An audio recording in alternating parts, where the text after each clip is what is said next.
complex 3-year project nearing the final stages now. And with me I have Maurits Bonnet from OnTrack Technologies, and we would like to explain a little bit what the journey that we've gone through. So to give a bit of background, about 4 or 5 years ago when we start to install the propulsion system into our self-launcher, we realized that the vibration levels of the engine is not compatible with our design methodology that we worked out at the time, and we initiated a project to reduce the vibration in the current Solo engine. We approached Solo and we started a partnership that grew quite nicely over the few years, where we together worked towards a solution to make the existing Solo engine into an engine that is much more suitable for the vibration levels that is expected in a sailplane. So Maurits, tell us about this journey, tell us about the engine. So here with us, I would first say it's one of the first production serial run engines that has been completed, and you can see what a piece of art. Beautifully tested and ready for the installation of the first prototypes to see the sky. Maurits, tell us about this project. Okay, so this is the 2625 balanced engine. It is based on the 2625 family of engines. So it's got the same cylinder head, same pistons, and what we have changed, we've introduced a new crankcase, and within the crankcase there's a balancing shaft which counteracts some of the vibration forces previously transmitted to the airframe. Oh, beautiful. Could you show us a bit the inside of this demonstration unit here, what we see here? So in the crankcase we've got the integrated balancing shaft, and at the rear we've got the gearbox which drives the balancing shaft. So the balancing shaft is connected to the crankshaft through the gears, and as the engine turns, it also turns the balancing shaft. At the rear we've got a sight glass to evaluate oil levels, and the rest is everything integrated into the crankcase. Now, could this balancing shaft really make such a difference? Yes, so the whole project was based on a mathematical model we wrote to analyze the vibrations produced by the original engine. We then identified the worst or the most hazardous vibrations, and we've cancelled out these vibrations. Am I right to saying that the pistons moving up and down is already countered by the weights in the crankshaft, the weights that you see down here? Correct. So every engine's got counterweights on a crankshaft, but depending on your geometry of the engine, the masses of these counterweights is limited. In a position where the piston is on top, the counterweights are at the bottom, and that counteracts that force. But in the position at 90 degrees, it creates a side moment that counterweights. So you can only optimize the counterweights up to a point where the up and down rocking moment is the same as the side to side rocking moment in this specific geometric layout.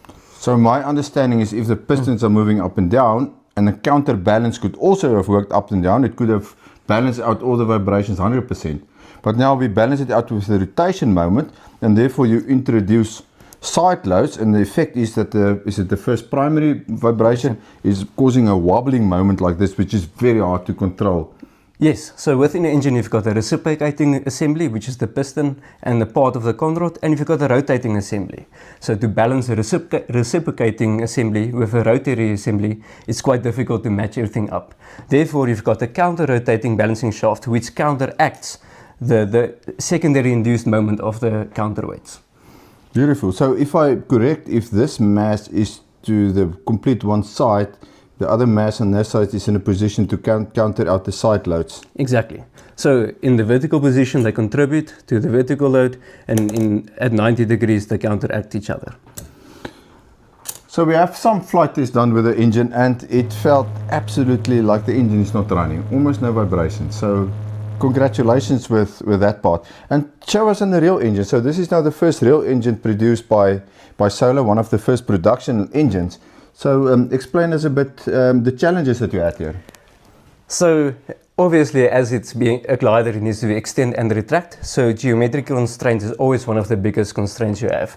So it needs to fit within the existing aircraft structure, which really limits your width and attachment points.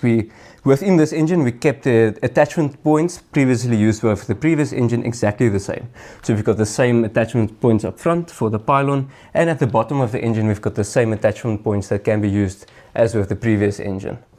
And the extra distance that is used up for the balancing shaft, that falls within the existing parameters of the starter motor, I believe. Correct. So here's the space where the starter motor normally sits, and the width of the balancing shaft is basically the same as the width of the starter and the intake assembly. All right. So another question is, my understanding was that the project took so long because initially we tried to balance out quite a number of harmonics, and we changed the design because of simplicity, and also we had some challenges with the reliability with the 50-hour test on the initial gears. So as you explained, this is a solution to balance the primary forces. With primary forces, it means it's the same frequency as the engine's rotation frequency. In the past, we cancelled out the primary and secondary forces.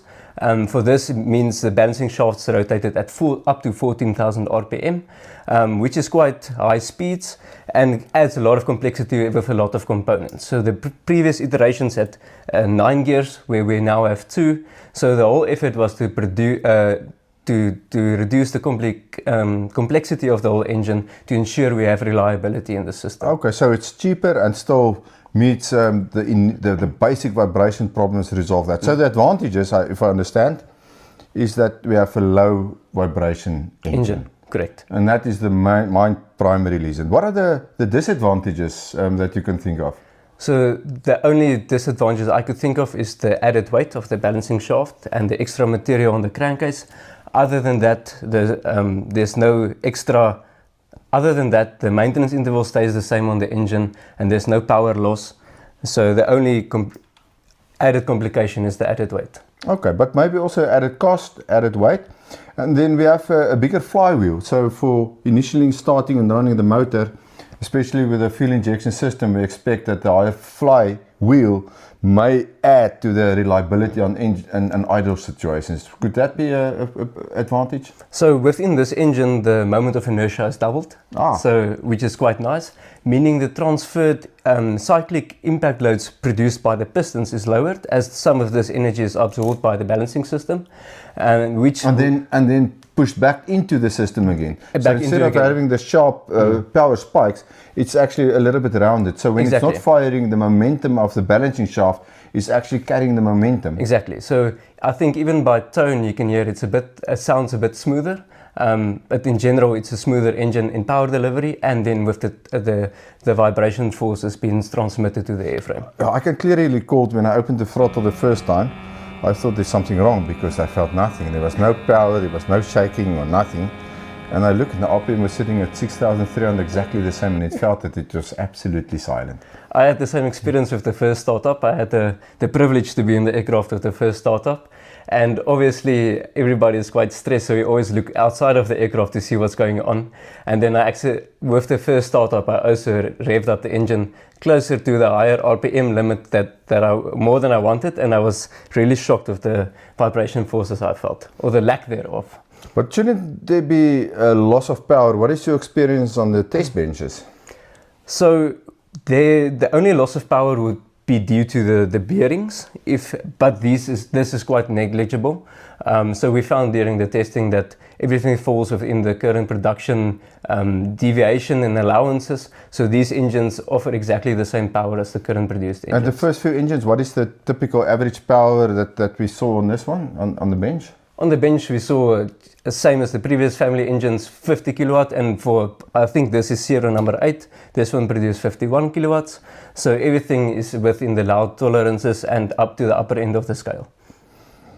I've done some test flight with this system in the JS2, and the power available is just insane. Climbing at 4 meters per second in the empty configuration, and even with full water we measured climbs of 3.2 meters per second. And matching and the takeoff distances of climbing 15 meters at 500 meters on a wet grass runway, we meet that at 450 meters. The power is insane. So I think this is a perfect solution for sailplanes at this moment. I think, Maurits, you deserve a beer. Thank you very much, Ace. Cheers. Cheers. Well done. So when do we expect the production run to be fully up and running? So at the moment, engines are being produced, all the parts are being delivered, there are no foreseeable delays, all of the components are being produced and delivered on time as necessary. And how much engines can Salo produce? What is the At the moment, capacity? at the moment we're producing 4 engines a week, but this could obviously increase and become more as we lean out in the production process. This is amazing. Huh? I was wondering, would there be possibilities to install this engine in other manufacturers' aircraft? Yes, definitely. So I think it is really a good alternative, a viable option for any aircraft, as there's less vibration forces. So this obviously increases the reliability of the entire airframe and prolongs the life of the airframe around it. But I expect there's some small major changes that the manufacturers have to do, or maybe STC onto the product. Is that correct? Yes, so with this engine, as I mentioned, it's got the same attachment points. So therefore, from the aircraft manufacturer side, they need to do a minor change and prove that it can fit within the airframe and fulfills to the normal CS22 requirements. But other than that, there's nothing other to this engine than the previous engine. Maybe the non-lifting weight, we add 3 kilograms, and if we're on the edge, we might be on the limit. Hopefully, it works for everybody. Yes. But quite a safe solution. I think this is one of the major safety additions in self-launchers that we've been involved in over the few years. We're excited that we could be part of adding a little bit of safety towards gliding and offer a solution which in our opinion, will produce quite improvement in reliability, which is relating directly to safety. I'm quite excited for the impact this engine could have on the entire gliding community. And that was the whole goal of the project, was not for just the Younger Sailplanes products, but for gliding aviation in general. Good luck. Thank you very much. I hope to see these engines running soon in the skies all over the world. Thank you very much, Ace. Good.